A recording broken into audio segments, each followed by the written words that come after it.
De volta com o programa Viver é Melhor e neste último bloco vamos falar sobre a perda da audição. Ela sempre acontece de acordo com o nosso envelhecimento, mas o quanto é normal? Será que todo mundo vai passar por isso? Veja o destaque.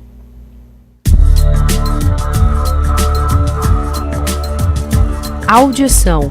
Pesquisas internacionais apontam que a partir dos 65 anos, 18% dos idosos começam a ter queixas auditivas. Com o passar da idade, o problema se agrava, atingindo cerca de 30% dos idosos com 80 anos e 50% daqueles com 90 anos ou mais. Esses dados mostram que realmente é muito comum que a perda aconteça, assim como todas as outras perdas. O nosso organismo envelhece num todo, a gente tem que entender isso, de que tudo muda um pouquinho. Exatamente, a gente vai tendo essas perdas fisiológicas naturais, né? Mas que não limitam as nossas atividades habituais, então isso que é o mais importante a gente sempre ressaltar. Essa perda auditiva fisiológica natural, é porque o organismo começa a funcionar de uma forma menos eficiente, mais lenta ou por alguma doença que pode surgir? Tanto por doença, mas fisiologicamente a gente tem essa perda sim, né? Então, desde a perda da elasticidade, do tônus muscular, a gente tem perda das células que coordenam essa parte da audição, então células de corte, células da cóclea, né? E que com isso acabam reduzindo realmente a audição. Geralmente, como é que essa perda de audição dos idosos? Ela é bilateral, ou seja, dos dois lados, né? Ela é progressiva, então ela pode piorar com a idade. Geralmente ocorre nos homens, né? Mas também ocorre em mulheres, predominantemente nos homens, e também é mais para sons agudos, de alta frequência. Então, a gente começa a ter mais dificuldade para ouvir as mulheres, para ouvir as crianças. É uma perda dos sons agudos. E aí pode ser motivo de briga. Imagina só um casal que a mulher fala e o marido não escuta. Parece brincadeira, mas o impacto acontece mesmo na vida social. Por isso que, assim como a visão, a audição tem que ser bem tratada e bem acompanhada quando acontece a perda, porque o impacto social também é grande. Exato. A perda social é muito grande quando a gente deixa de ouvir, né? Então, o isolamento social, ele acaba ficando cada vez maior conforme você vai perdendo a audição, né? E aí os quadros emocionais, como depressão, ansiedade, os medos, as inseguranças, vão ficando cada vez maiores. Quais são as doenças que ao longo da vida podem aumentar a chance da perda de audição? A gente pode tem alguns fatores como hipertensão, diabetes, né, doenças metabólicas, né, obesidade, tudo isso pode, tabagismo, piorar a nossa audição ao longo da vida, né? Mas se nós conseguirmos melhorar esses fatores, isso aí é minimizado. Algo que é muito importante para a audição é o ruído. Então a gente tem, quanto mais ruído a gente ouve, né, quanto mais intensidade, mais isso prejudica a nossa audição. A gente nasce com o nosso ouvido absoluto, então o neném ele ouve 100%, aqueles que nasceram nas condições habituais, né? E a gente só vai perdendo a audição ao longo da vida.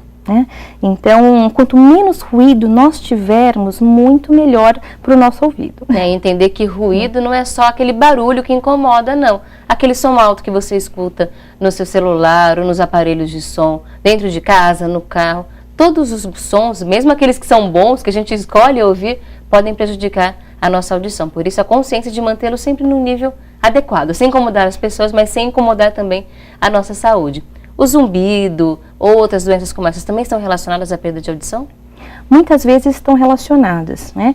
Às vezes você pode ter só o zumbido isoladamente, mas muitas vezes o zumbido pode vir associado a uma perda de audição e até uma perda de equilíbrio, né? Relacionados a alguns tipos de doenças, como tumor de Meniere, né? Algumas doenças específicas. A doutora Adriana já falou qual vai ser o nosso próximo assunto. Mesmo não fazendo parte dos 5 sentidos, devemos ficar atentos também à perda do equilíbrio.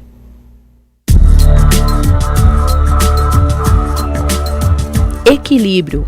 Cerca de 30% dos idosos caem ao menos uma vez por ano e 13% caem de forma recorrente. A lesão acidental é a sexta causa de mortalidade na terceira idade. Apesar de não ser um dos 5 sentidos humanos, o equilíbrio também deve ser visto como ferramenta vital, pois o medo de quedas pode levá-los a não saírem de casa. Doutora Adriana, como ocorre essa perda de equilíbrio?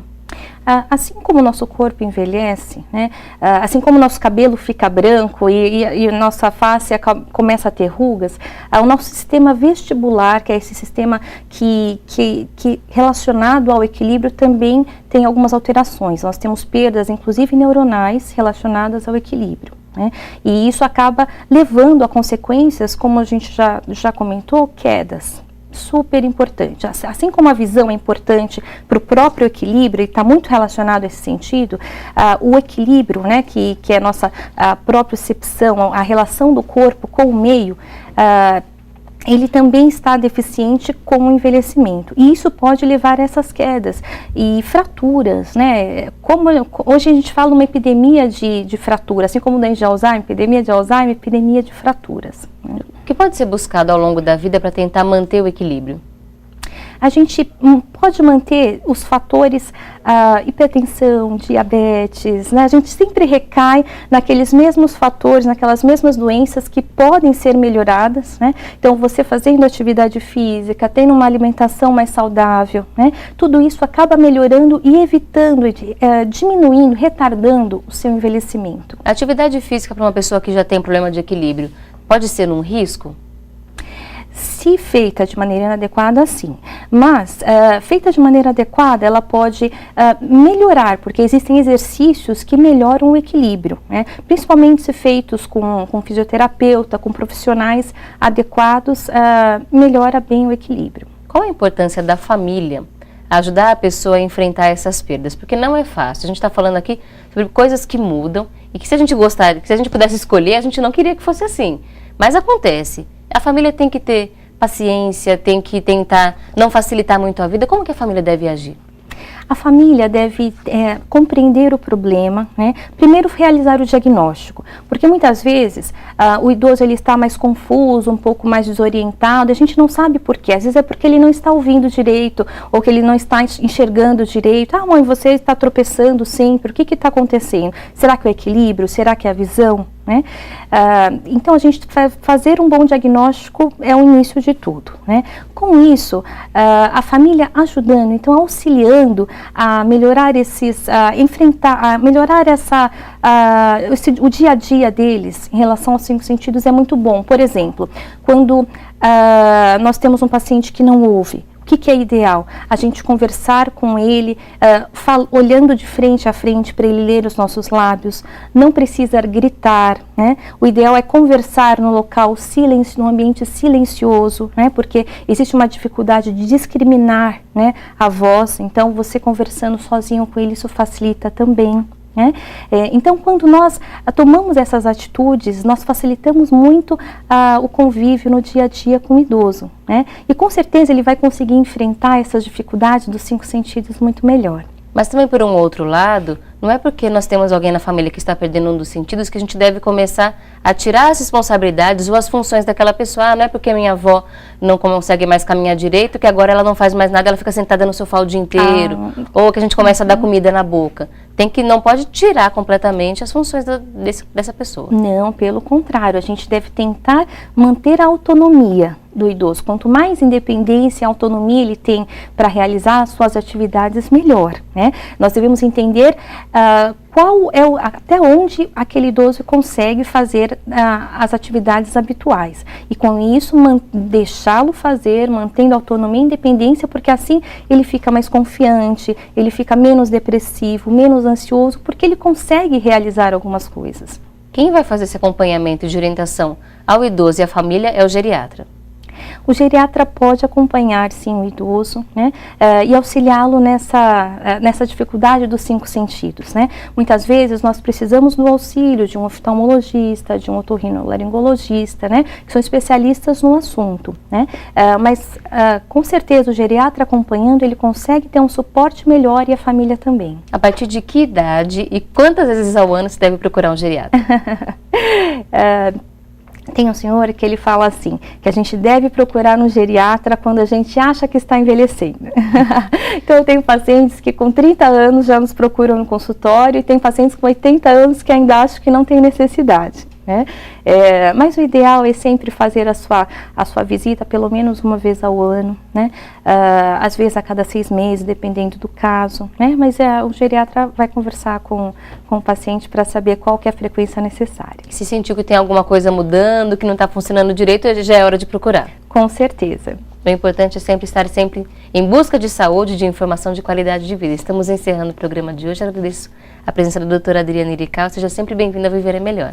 Eu é que agradeço, é sempre um prazer muito grande estar aqui com vocês.